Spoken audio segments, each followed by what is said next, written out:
Hello everyone, कैसे हैं आप सभी लोग। आज लेके आया हूं इंग्लिश ग्रामर का सबसे इंपॉर्टेंट टॉपिक। पैराग्राफ लिखा होता है वो शब्द जिसके बारे में आज हम डिस्कस करेंगे। आज जाते हैं तो आपकी कहानी बिगड़ जाती है। उसी शब्द को समझाने के लिए लेके आया हूं अपने साथ दो ब्रेव गर्ल्स को। तो हम चाहेंगे कि दोनों लोग फटाफट से स्क्रीन पे आ जाएं। तो ये आ चुकी है खुशबू और ये आ चुकी है यानी कि स्वाति। तो आज क्या सिखाने वाला हूं, इतने मक्खन तरीके से सिखाऊंगा कि आपके साथ के साथ पीढ़ी याद रह जाएंगी, आपके ब्लड में चला जाएगा, आपके जीन क्रोमोसोम में चला जाएगा। तो सबसे पहले हम आपको सिखाने वाले हैं भाई यानी कि क्वेश्चन टैग के बारे में। तो क्वेश्चन टैग होता क्या, पूरी कहानी क्या मैं आपको सिखाऊंगा, लेकिन सबसे पहले हम स्वाति से पूछेंगे कि स्वाति क्वेश्चन टैग का एक हिंदी का यानी कि सेंटेंस जो है आप एकदम सरल भाषा में, एकदम छोटी भाषा में आप स्वाति खुशबू से पूछिए भाई, एकदम बढ़िया से। आप थक गए हो है ना। तो यानी स्वाति ने खुशबू से पूछा है कि आप थक गए हो है ना। तो अब देखते हैं कि जो अब इसका ट्रांसलेशन अब खुशबू क्या बनाती है। तो खुशबू से पूछते हैं भाई, you are tired aren't you. अब खुशबू ने बोला है you are tired aren't you. तो ये आरंट यू है ना, इन्होंने हिंदी में बोला, तो उसका ट्रांसलेशन खुशबू ने बनाया है आरंट यू। अब ये आरंट यू कहां से आ गया है, बस इसी की कहानी आज की वीडियो में डिस्कस करने वाले हैं। इसी बुलाते क्वेश्चन टैग्स। एक बार जोरदार तालियां हमारे दोनों ब्रेव गर्ल्स के लिए आप कर दीजिए कमेंट सेक्शन में। Thank you for joining us. चलिए, तो अब हम आपको सिखाने जा रहे हैं भाई किसके बारे में। अब हम आपको सिखाने जा रहे हैं क्वेश्चन टैग के बारे में। सारे रूल बताऊंगा, जिंदगी में कभी आप भूल नहीं पाएंगे क्या होते हैं क्वेश्चन टैग। आप जब कभी हिंदी, जैसे अभी हमारी प्यारी प्यारी लड़कियों ने बताया कि जैसे आप किसी से सवाल पूछते आपने खाना खाया। अब जब आपने किसी से खाना पूछा आपने खाना खाया, तो एक एकदम जनरल तरीका हो गया कि आपने खाना खाया कि नहीं खाया। लेकिन अगर इसी सेंटेंस को मैं हिंदी में ऐसे बोलूं, आपने खाना खाया है ना, तो है ना से आप पुष्टिकरण करते, क्लैरिफाई करते कि बंदा वो काम कर चुका है कि नहीं कर चुका है। तो हिंदी एक लैंग्वेज है, आप खाना खाएं है ना, तो है ना से पुष्टिकरण यानी क्लैरिफिकेशन आ गया। तो इसी है ना को इंग्लिश में कैसे बोला जाए।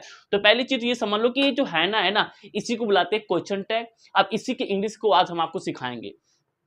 आप पास हो चुके हो है ना, आप फेल हो गए हो है ना, ये सो जो है ना वर्ड है इसको कैसे ट्रांसलेट किया जाए इसी को सिखाऊंगा। इसको बुलाते हैं क्वेश्चन टैग। तो क्या होते हैं क्वेश्चन टैग, लिखा है क्वेश्चन टैग आर 60 क्वेश्चंस। ये पहले बात, तो क्वेश्चंस होते हैं, ये भी क्या है, क्वेश्चन टैग भी एक छोटे छोटे सेंटेंसेस होते हैं है ना।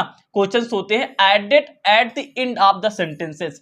क्वेश्चन टैग जैसे अभी स्वाति ने खुशबू से पूछा तो खुशबू ने स्वाति को रिप्लाई दिया था भैया आरंट यू। तो इन्होंने क्वेश्चन टैग को लास्ट बोला था are you tired aren't you. तो इन्होंने क्वेश्चन टैग को एकदम लास्ट में पूछा था। तो सबसे पहला रूल तो यही कि क्वेश्चन टैग हमेशा लास्ट में लगाए जाते हैं। कैसे बताऊंगा सारी कहानी। क्वेश्चन टैग हर पैराग्राफ मिल जाता है, बच्चे मतलब नहीं निकाल पाते हो। क्वेश्चन टैग में आपको आंसर राइटिंग करते समय एग्जाम में जरूर यानी करना चाहिए, बहुत इंपॉर्टेंट चीज है। फिर यहाँ पे क्या लिखा है, are you they are use to confirm or check the information. क्या लिखा है कि दे मतलब कि क्वेश्चन टैग की बात हो रही। क्वेश्चन टैग किस लिए यूज किए जाते हैं, टू कंफर्म। जैसे कि अभी स्वाति ने खुशबू से पूछा था कि आप थक चुकी हो है ना, तो है ना से क्या हुआ, वो कंफर्मेशन ले रही हैं कि क्या आप थक चुकी हो कि नहीं, कंफर्मेशन या फिर चेक इंफॉर्मेशन। जो इंफॉर्मेशन लेना चाहती है उसको क्रॉस चेक करती है कि ऐसा हुआ है कि नहीं हुआ है, ठीक है ना। ये होते हैं यानी कि क्वेश्चन टैग। अगर अभी भी नहीं समझ पाया तो हिंदी में भी आपको समझा देता हूं क्या होते हैं क्वेश्चन टैग। कह रहा क्वेश्चन टैग एक छोटे से प्रश्न होते हैं जो मुख्य वाक्य के अंत में जोड़े जाते हैं। इसका उपयोग किसी बात को पुष्टि करने या जानकारी को जांचने में किया जाता है ना, किसी बात को जांचने में किया जाता है। जैसे कि या मुख्य वाक्य के टेंस काल और हेल्पिंग वर्ब की सहायक क्रिया के अनुसार बनाया जाता है। इसको तो मैं आगे सिखा दूंगा। क्वेश्चन टैग कैसे बनाए जाते हैं, टेंस हेल्पिंग वर्ब पे डिपेंड करते हैं, आगे मैं आपको सिखा दूंगा। एग्जांपल देख लो, अब समझ जाओ। एग्जांपल दे ही रहे हैं। जैसे यहाँ पे लिखा हुआ तुम थक गए हो है ना, तो तुम थक गए हो कामा लगाते हैं, फिर है ना, फिर लास्ट में क्वेश्चन मार्क लगाते हैं। तो अब यहाँ पे वक्ता को लगता है कि तुम थक गए हो, यानी जो पूछ रहा है तुम, यानी वो तुमसे पूछता है कि तुम थक गए, उसको लगता है कि तुम थक गए हो, यानी थक गए हो, ठीक है। वो पुष्टि करना चाहता है, तो पुष्टि करने के लिए सेंटेंस के लास्ट में वो पूछता है आपसे क्या है ना। तो इसी है ना का ट्रांसलेशन आपको सिखाने वाला हूं। चलो आप सीखते हैं। सबसे पहले रूल नंबर 1 पे जाते हैं। जैसे जिसे सिखाऊं वैसे वैसे सीखो, जिंदगी में कभी तुमको क्वेश्चन टैग परेशान नहीं कर सकता। पहला रूल क्या है यार, पहला रूल आपको ये समझना है। देखो अब एक चीज तो समझ गए होंगे कि क्वेश्चन टैग पहले एक सेंटेंस आएगा, पहले क्या आएगा, सेंटेंस आएगा। उस सेंटेंस के बाद में यहां पे क्या आता है भाई, क्वेश्चन टैग आता है। तो समझ चुके होंगे। तो क्वेश्चन टैग की कहानी जो है इसके आगे जो यानी सेंटेंस आता है उस पर डिपेंड करता है। तो अब सुनो, अब ये जो सेंटेंस आता है इसकी कहानी को हम बार बार वहां बोलेंगे। अब वो पहली कहानी क्या है, अब जो स्टार्टिंग में सेंटेंस आ रहा है ना, कह रहा कि अगर वो पॉजिटिव सेंटेंस है तो क्वेश्चन टैग हमेशा क्या बनाना होगा, आपको निगेटिव बनाना है। यानी कि अगर पहला वाला सेंटेंस पॉजिटिव मतलब समझते हो जिसमें नॉट ना लगा हो, तो अगर पहला वाला पॉजिटिव है तो क्वेश्चन टैग को आप कैसे बनाएंगे, निगेटिव बनाएंगे, नॉट लगाएंगे। कैसे होगा आपको सिखाएंगे, एग्जाम्पल से समझते हैं, एग्जाम्पल से समझते हैं कैसे। यहाँ पे जैसे पहला एग्जाम्पल समझते हैं, जैसे लिखा आर यू कमिंग, है ना, आर यू कमिंग, तुम आ रहे हो। अब इसी में पुष्टि करना चाहते हो, है ना, तो इसको बनाया है इन्होंने कैसे, आर एंड यू से। अब इसमें समझो, अब आर यू कमिंग में देखो ध्यान से, ये सिंपल सेंटेंस है, नॉट वाट नहीं लगा है। अब इसका क्वेश्चन टैग इसके पीछे बना है तो लिखा है आर एंड यू। अब इसी सारी ग्रामर आपको सिखा देंगे। अब पहली चीज तो ये देखो पॉजिटिव है तो यहाँ पे आपने नॉट लगाया, आर एंड में क्या है, आर और नॉट है। ये जो A R E N apostrophe T लगा है, इसमें क्या लगा है, आर, और यहाँ पे क्या लगा है, नॉट लगा है। आर एन टी को ऐसे हम लोग तोड़ के पढ़ेंगे। तो यहां देखिए पॉजिटिव, तो आप इसको निगेटिव बनाए। अब बात ये आती है कि भाई ये कैसे आर एन टी ही क्यों आया। अब इसकी ग्रामर समझ लीजिए। देखिए, जो सेंटेंस हम स्टार्टिंग में लिखा होता है उसी सेंटेंस का हम क्या बनाते हैं, बाद में उसको पुष्टिकरण करने के लिए क्वेश्चन टैग बनाते हैं। अब बात समझो ध्यान से, क्वेश्चन टैग की कहानी क्या है, देखिए ऐसे करते हैं। तो हम क्या करते हैं, लाल एकदम ध्यान देखो, जो सेंटेंस स्टार्टिंग में आया है उसका जो सब्जेक्ट है हम सब्जेक्ट लिख लेते हैं, और उस सब्जेक्ट के अकॉर्डिंग इसमें जो हेल्पिंग वर्ब आई है उसके हेल्पिंग वर्ब लिख देते हैं।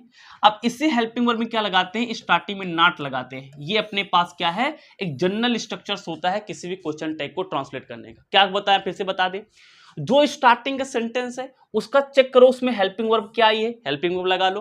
अगर सिंपल सेंटेंस है तो नॉट अपने आप लगा लो। उसके बाद में जो सेंटेंस का सब्जेक्ट आया है उस सब्जेक्ट को लाके स्टार्ट यानी यहाँ पे लिख दो, बाद में लगा दो क्वेश्चन मार्क। तो इस तरीके से हम क्या बनाते हैं भैया, क्वेश्चन टैग बनाते हैं। यानी सेंटेंस यहाँ सिंपल है तो यहाँ पे नॉट आएगा, नहीं है तो नॉट नहीं आएगा।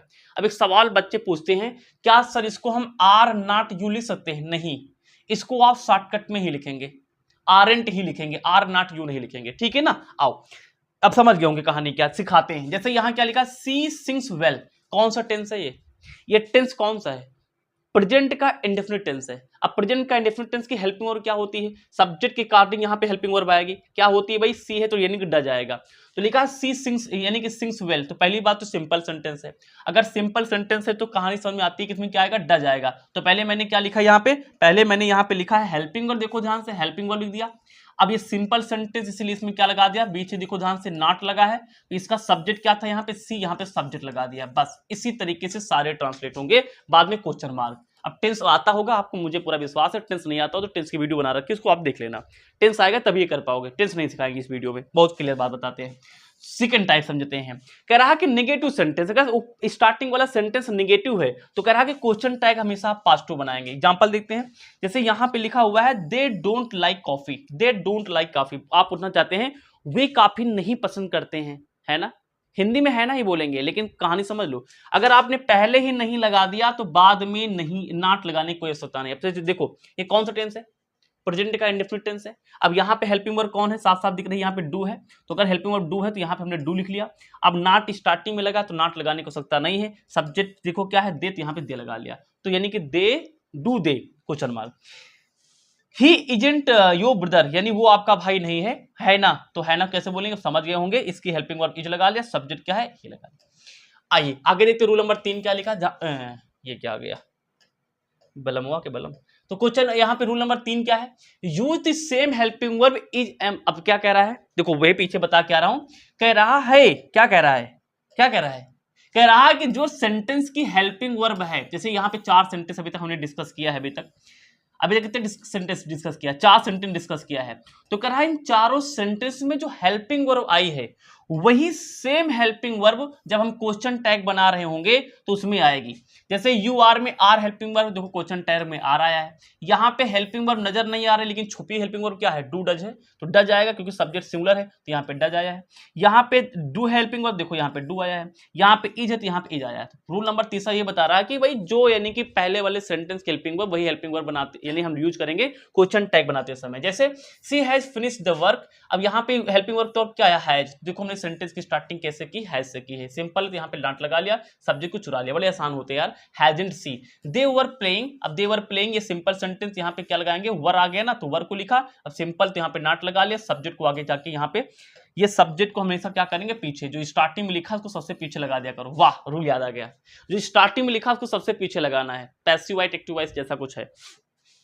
अब यहाँ पे क्या है भैया, क्या लिखा है, if no helping verb use do does did, वही कहानी है।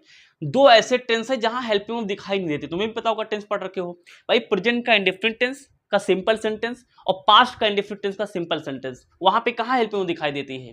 तो जब वहां हेल्पिंग वर्ब नहीं दिखाई पड़ेगी तुम्हें ग्रामर आनी चाहिए।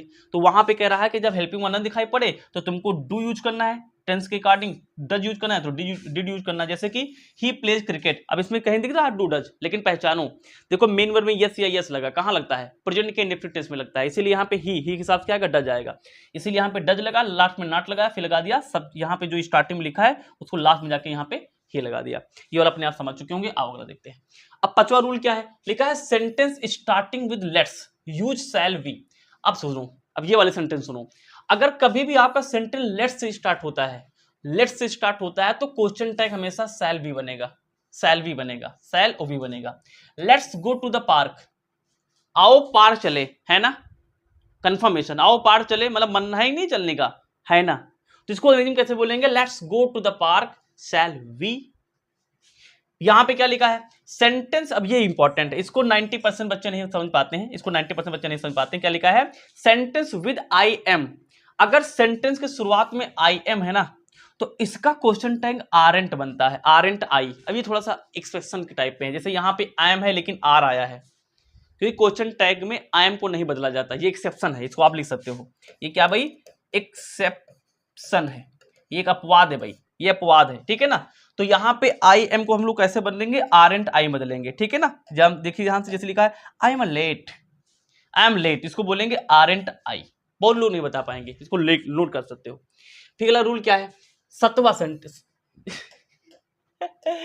तो सातवां यहाँ पे क्या है, imperative sentences use will you, simple ना। देखिए इंपैरेटिव सेंटेंस क्या होते हैं, जो मेन वर्ब की फर्स्ट फॉर्म शुरू होते हैं, सब कुछ पढ़ा के बैठे हैं आपको, जैसे मेन वर्ब की फर्स्ट फॉर्म, जैसे go there, come here, close the window, है ना, ये सारे सेंटेंस क्या होते हैं, इंपैरेटिव सेंटेंस होते हैं। तो जो इंपैरेटिव सेंटेंस होते हैं इनके हम लोग क्वेश्चन टैग कैसे बनाते हैं, जैसे जैसे अब यहाँ पे जैसे ये निगेटिव बना हो, ये क्या है, सिंपल सेंटेंस, जैसे क्लोज द डोर, अब ये सिंपल है तो तुमको पता कर, ये सिंपल तो पड़ोसी वाला क्या होगा, निगेटिव होगा।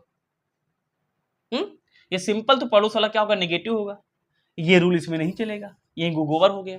इंपैरेटिव सेंटेंस में क्या है, ये रूल नहीं चलेगा निगेटिव वाला, इसमें चाहे यही समझना है, इंपैरेटिव सेंटेंस में चाहे निगेटिव हो चाहे निगेटिव ना हो, दोनों केस में आपको केवल एक ही लगाना, विल यू, चाहो तो वांट यू भी लगा सकते हो, लेकिन अब जब एक दोनों में से कोई एक लगाना तो क्यों दो रूल सीखा जाए, तो एक ही रूल सीख लो यार। जैसे लिखा क्लोज द डोर, तो इसको आप क्वेश्चन टैग लगा के क्या बोलेंगे, विल यू। या फिर लिखा डोंट बी लेट, इसको क्वेश्चन टैग लगा के क्या बोलेंगे आप, विल यू। चाहो तो इसको आप यानी वांट यू से, वांट क्या है, विल और नॉट को मिलाओगे, विल और नॉट को मिलाओगे तो वांट बनेगा, विल यू को रिप्लेस कर सकते हो वांट यू से। क्लियर सर, मजा आ गया सर। अब देखो कुछ प्रैक्टिस करा देते हैं तुमको फटाफट से। जैसे यहां लिखा है, यहां लिखा है you stole the last cookies, तो देखो ध्यान से, अब स्टोल क्या है, स्टील, स्टोल, स्टोलन, यानी स्टील की सेकेंड फॉर्म है, सेकेंड फॉर्म किस में आती है, पास्ट के इंडेफिनिट टेंस में, तो यहाँ पे यू, अब यहाँ पे क्या आएगा, डिड आएगा। अब सिंपल सेंटेंस है तो डिड और नॉट को मिलाएंगे तो डिडेंट बन जाएगा, और सब्जेक्ट को लास्ट में लग दिया तो यू हो गया। ये कुछ सेंटेंसेस लिखे हैं, इसको एक बार देखो तो एक बार प्रैक्टिस और हो जाएगी। जैसे लेट्स बिल्ड यानी कि रोबोट, अब लेट्स में क्या होता है, लेट्स को तोड़ोगे तो क्या आता है, लेट अस आता है, लेट अस। अब अस अपने पास मतलब क्या है, ये यानी कि वी का क्या है, ऑब्जेक्टिव केस है, तो अब वी के साथ में क्या आता है, वी के साथ में सैल आता है, तो इसीलिए यहाँ पे क्या लगा है, अगर ना समझ में आता हो, इसलिए यहाँ पे लिखा सैल वी, ठीक है ना, ये सैल वी, तो ये अपने पास हो गया। ठीक है भाई, ऐसे कुछ देख सकते हो। जैसे यहाँ देखो ये वाला सेंटेंस क्या लिखा हुआ लाला, यहाँ क्या लिखा हुआ, I am the smartest in the room, aren't I. अब आई वाला बताया था, आई के साथ में क्या होता है, क्वेश्चन टैग हमेशा आरंट बनता है, आरंट आई। हिंदी मतलब क्या हुआ, I am the smartest in the room, मैं क्लास में सबसे स्मार्ट हूं, है ना, अपने आप से पूछ रहा हूं, तो इसको बोलेंगे आरंट आई। अब यहां पे कुछ मैंने आपके प्रैक्टिस, यहां पे मैंने क्या किया, आपके प्रैक्टिस के लिए कुछ सेंटेंसेस दिए हैं, मुझे पूरा विश्वास है कि इसको यानी जो फिल इन द ब्लैंक्स आप करके मुझे कमेंट सेक्शन में बताएंगे, और वीडियो